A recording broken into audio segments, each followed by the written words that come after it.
this week there will be lots of fireworks and many cookouts and much commentary, I imagine, in celebration or reflection on the American Revolutionary War.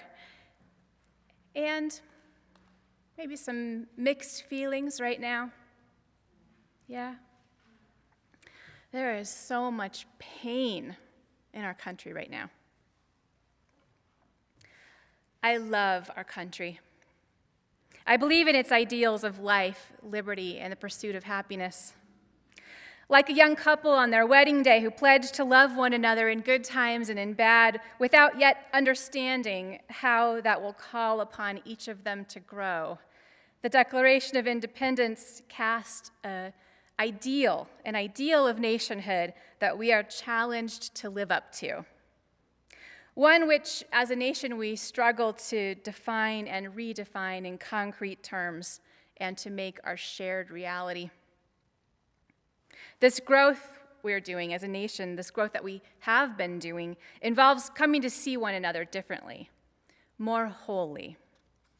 Not just as wives, husbands, workers, children, black, white, rich, poor, but as people, each with the same inherent worth and dignity and rights. It involves expanding our understanding of where and who we are as a nation and of history.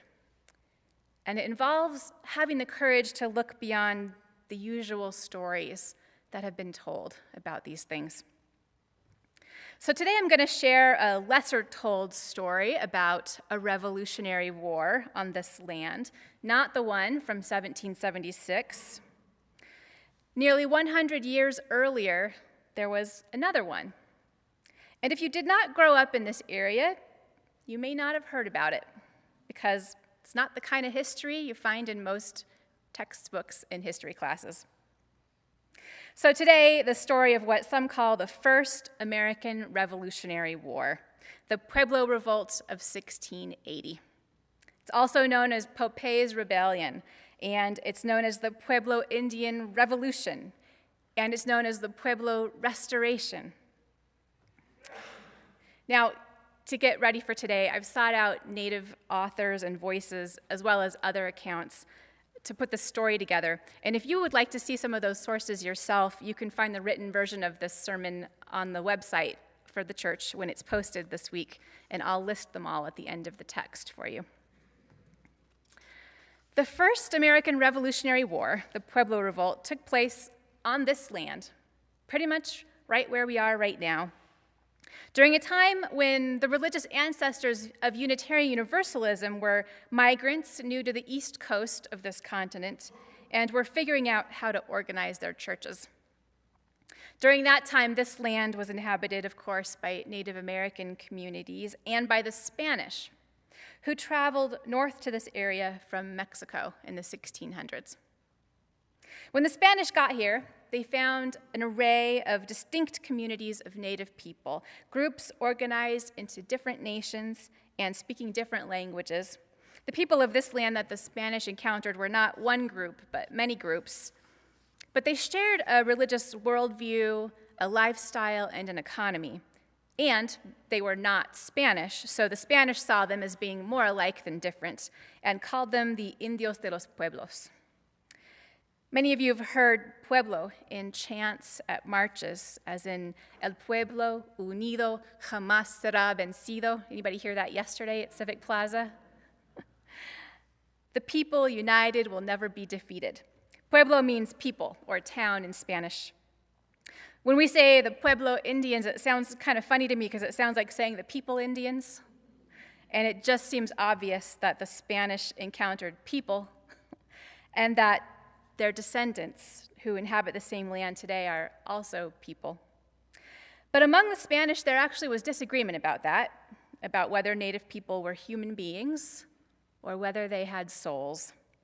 Other Native people the Spanish encountered were not referred to as Indios de los Pueblos, but as Indios Bárbaros, barbaric Indians.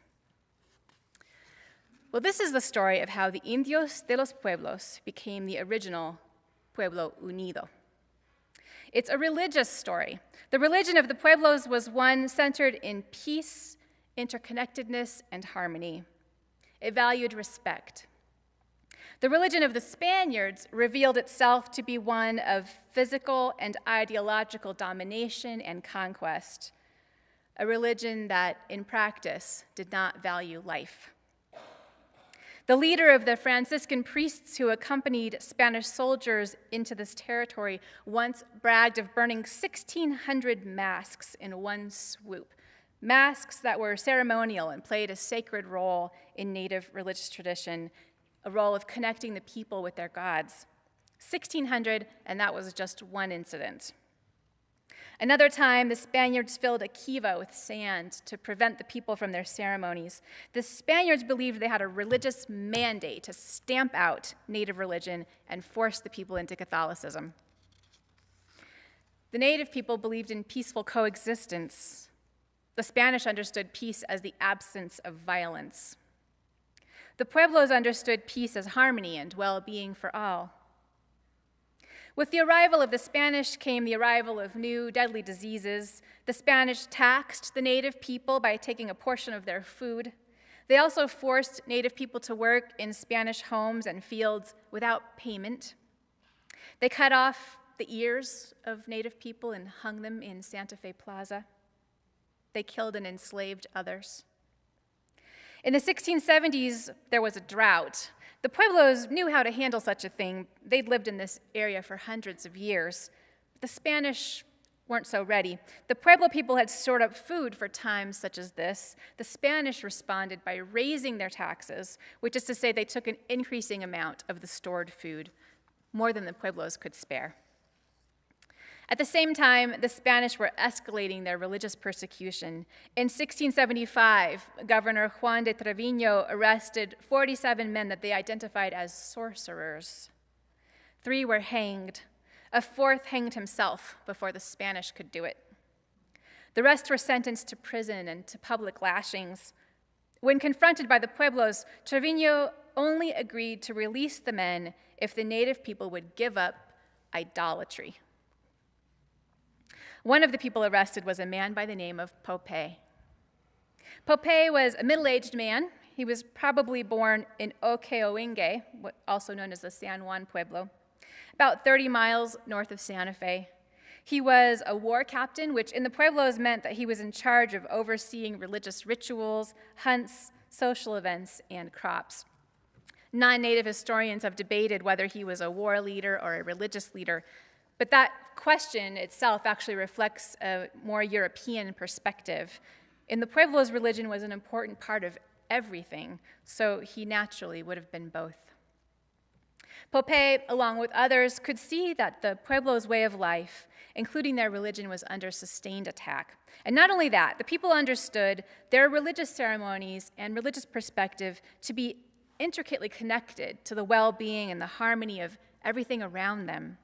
The native author Alfonso Ortiz writes, "Although we'll never know for certain, it's very likely that Pueblo leaders viewed the famine, disease, and drought as signs that the spiritual keepers of the roads of life were displeased with the harsh new ways introduced by the invaders into this great valley of the Rio Grande, which they had bequeathed to the Pueblo people in a prior age."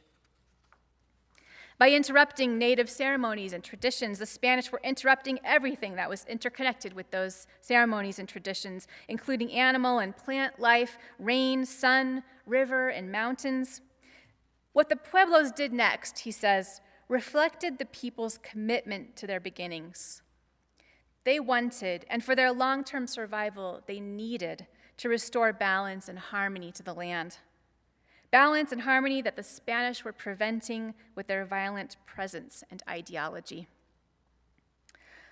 Although the Pueblo people did not favor violence as a means of resolving conflict, their attempts to live in harmony with the Spanish had failed, and something different clearly had to be done.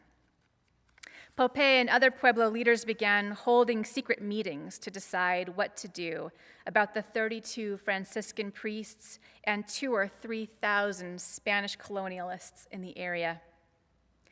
Not all of the Pueblos were represented at these secret meetings because some had publicly pledged allegiance to the Spaniards, and informing them of any plans could be dangerous. Native tradition remembers Pope as having the cunning of a fox and the determination and heart of a bear. He quickly emerged as a leader among the leaders. The Pueblo leaders knew that a supply caravan would soon be arriving, and they agreed that it would be best to strike before that could happen, before the Spanish could receive a new shipment of weapons and other supplies. They decided that barring any unexpected development, they would act on August 13th. But they needed a way to communicate the timing to people who were not present at the meeting and might not even speak the same language.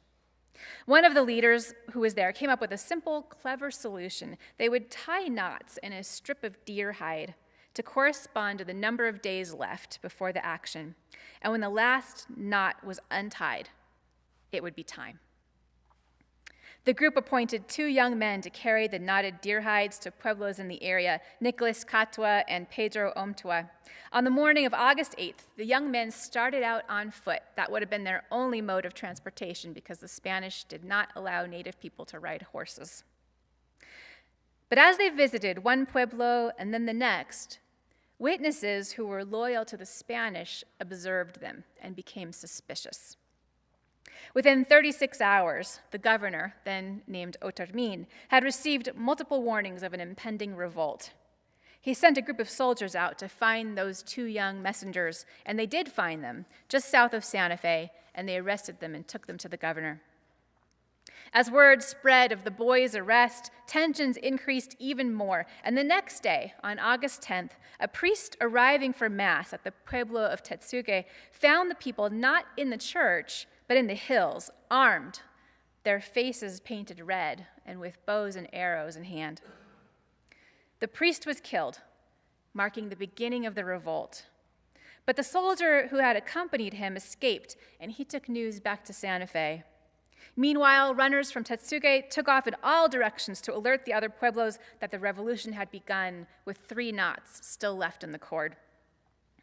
By August 12th, the areas outside of Santa Fe had erupted in chaos. Spanish homes were burned, their contents and livestock taken. 2/3 of the Franciscan priests were killed, along with 400 Spanish resistors.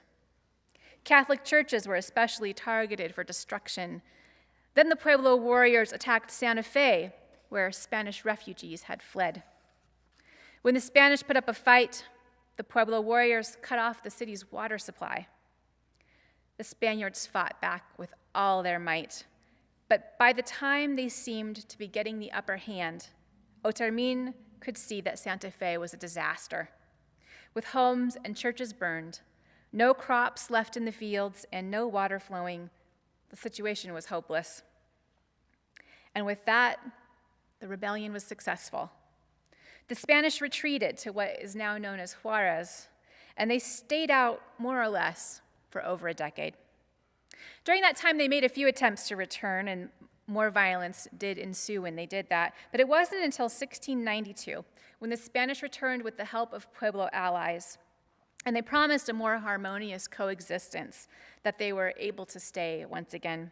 This time, there would be no taxing of the Pueblo food stores and no forced labor.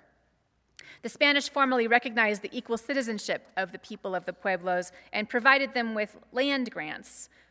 Now, the idea that the Spanish gave land grants sounds ridiculous, right? Since the pueblos had inhabited the land for hundreds of years. That's a lot of gall, you know?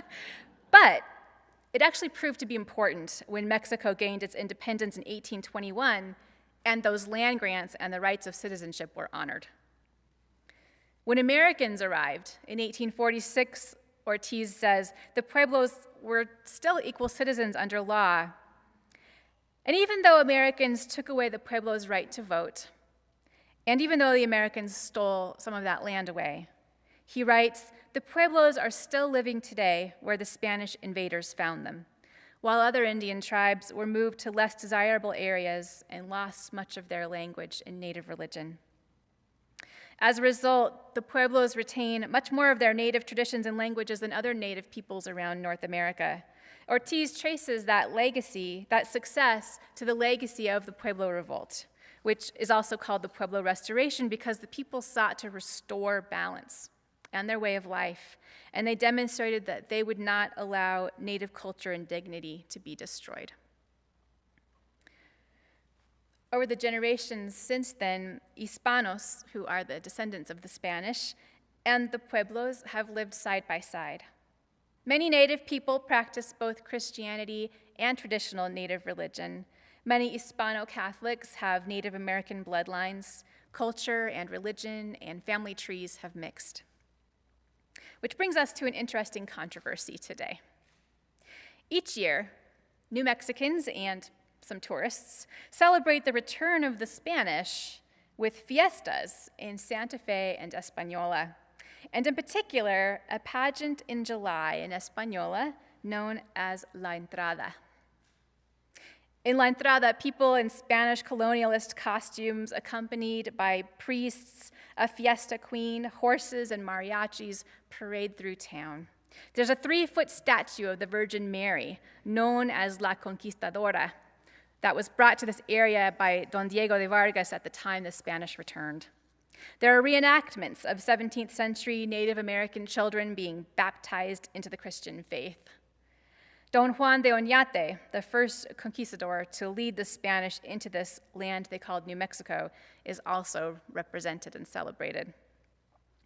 The festival is beloved to many northern New Mexicans who cherish their Spanish cultural heritage, but others, especially in the Pueblos, bristle at what's left out of these celebrations. Specifically, there's no mention of the violence and oppression perpetuated by the Spanish. In fact, the fiestas depict the return of the Spanish as a peaceful event. But in reality, there was violence both before, including the killing and enslavement of many more Native people, and there was violence after. The fiestas have also failed to acknowledge that not all pueblos consented to the return of the Spanish, and the year they returned, the Spanish hanged 70 pueblo warriors in the same spot where the Entrada celebration takes place today. In 1977, the All-Indian Pueblo Council and the 8 northern pueblos officially expressed their condemnation of La Entrada. And recently, the fiestas have been accompanied by protests. Last year, peaceful protesters were met with Santa Fe SWAT snipers who watched them from rooftops. And several Native American protesters were arrested, only to have all those charges dropped in court. After that, talks began between the sides, and many have expressed hope that the fiestas will be changed to celebrate the cultural heritage in a way that is less romanticized and more realistic, in a way that won't perpetuate racism and cultural amnesia by glossing over the oppression of Native people. But the process is messy, it's fraught. This year, the city of Española canceled La Entrada. The city decided to just stop organizing it altogether and instead turn the tradition over to private organizations to manage. And they did that after city councilors could not agree on the changes. One Española city councilor who resisted changing La Entrada called it an attempt to make the celebration politically correct. He says the celebration has cultural and sentimental value, and he accused those who want to change the way La Entrada represents history of catering to one interest group instead of the interests of all of the community. I have to say, when I read his words, it reminded me so much of the arguments for keeping Confederate statues in the South. It sounded so similar. You know, in his comment about catering to one interest group instead of the needs of all the community is really interesting, since La Entrada has been very narrowly focused on the Spanish, and very few people, if any, really, are only of Spanish descent. In truth, before the Spanish even arrived in this area, they had lived and intermixed with people in Mexico for 3 generations. Oñate himself was born in Zacatecas, not Spain. In contrast to those comments, the mayor of Española, Javier Sanchez, believes that reconsidering what has been left out of La Entrada would serve not to take away anybody's culture, but to deepen and enrich the defining aspects of who New Mexicans are. Those are his words. It would serve to deepen and enrich the defining aspects of who New Mexicans are. Well, there you go, this process of learning, right, of understanding living into our highest aspirations, of remembering that we stand on ancient ground, holy ground. The principles of our Unitarian Universalist tradition include the inherent worth and dignity of every person, justice, equity, and compassion in human relations, the goal of a world community with peace, liberty, and justice for all, and respect for the interdependent web of life of which we're all a part. Our principles call us to be curious, humble, and good listeners toward those who are different than ourselves, to pray and to work for the kind of peace that's not necessarily quiet, but is prosperity and well-being for all. Every major gathering of our denomination begins with an acknowledgement that we're standing on native land, wherever it is in the United States. This was not always so. In the past, Unitarian Universalists also had to change the way that we remember our history, and we had to acknowledge that Unitarians also were deployed in the 1800s to convert Native people to the Christianity the Unitarians practiced at that time. In 2009, the denomination publicly asked for and received forgiveness from the affected Native communities. Today, our work toward peace includes a commitment to centering the voices of those who've been oppressed, marginalized, criminalized, deprived of rights, or over-policed. We will not be afraid to look and to listen, right?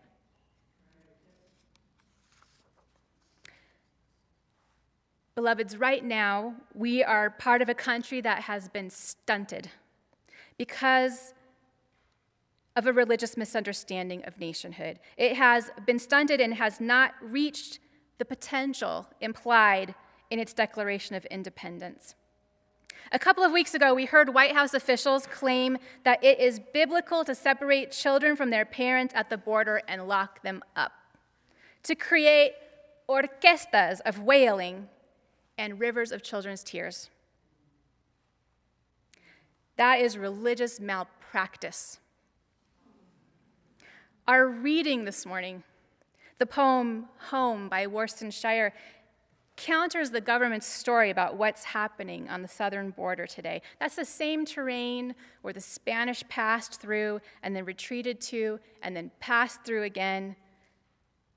Terrain that's been taken from indigenous hands, given to the Spanish, then the Americans, where a border was later laid down that crossed tribes, families, economies, and ecosystems. No one leaves home unless home is the mouth of a shark, the poet writes. It counters the story that migrants have no regard for law, and it counters the story that law is the measure of morality. It calls us, as our UU faith does, to question our assumptions about what is right for a nation's leaders and for its people to claim and to do. The Pueblo Revolt, the Restoration, is a parable of religious tolerance in the end. And it's a parable of the necessity and morality of true peace. It's also a parable of broad-based organizing.